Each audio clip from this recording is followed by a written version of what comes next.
يا أيها الذين آمنوا إن كثيرا من الأحبار والرهبان ليأكلون أموال الناس بالباطل ويصدون عن سبيل الله والذين يكنزون الذهب والفضة ولا ينفقونها في سبيل الله فبشرهم بعذاب أليم يوم يحمى عليها في نار جهنم فتكوى بها جباههم وجنوبهم وظهورهم هذا ما كنزتم لأنفسكم فذوقوا ما كنتم تكنزون۔ مومنو، اہل کتاب کے بہت سے عالم اور مشائخ لوگوں کا مال ناحق کھاتے اور ان کو اللہ کی راہ سے روکتے ہیں، اور جو لوگ سونا اور چاندی جمع کرتے ہیں اور اس کو اللہ کے راستے میں خرچ نہیں کرتے، ان کو اس دن کے عذاب علیم کی خبر سنا دو، جس دن وہ مال دوزخ کی آگ میں خوب گرم کیا جائے گا، پھر اس سے ان بخیلوں کی پیشانیاں اور پہلو اور پیٹھیں داغی جائیں گی، اور کہا جائے گا کہ یہ وہی ہے جو تم نے اپنے لیے جمع کیا تھا، سو جو تم جمع کرتے تھے اب اس کا مزہ چکھو۔ ان عدت الشہور عند اللہ 12 شہرا فی کتاب اللہ یوم خلق السماوات والارض منها 4 حرم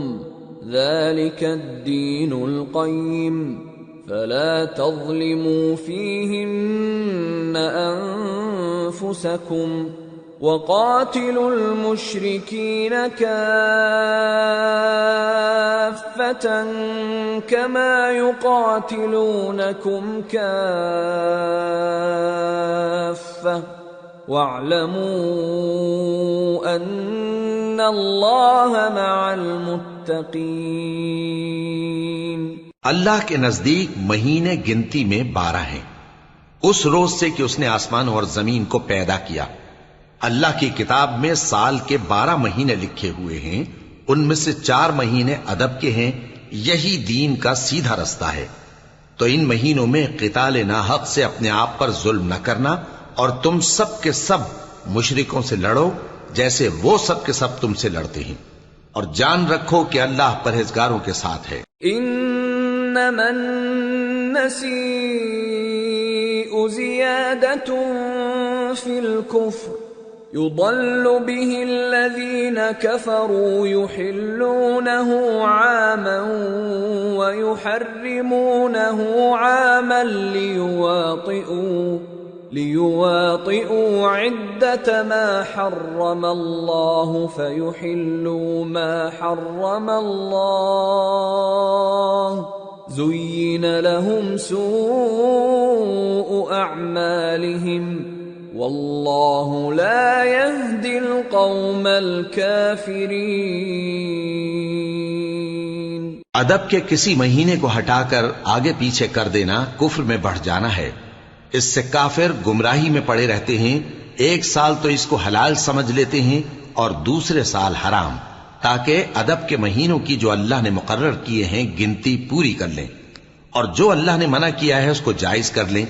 ان کے برے اعمال ان کو بھلے دکھائی دیتے ہیں، اور اللہ کافر لوگوں کو ہدایت نہیں دیا کرتا۔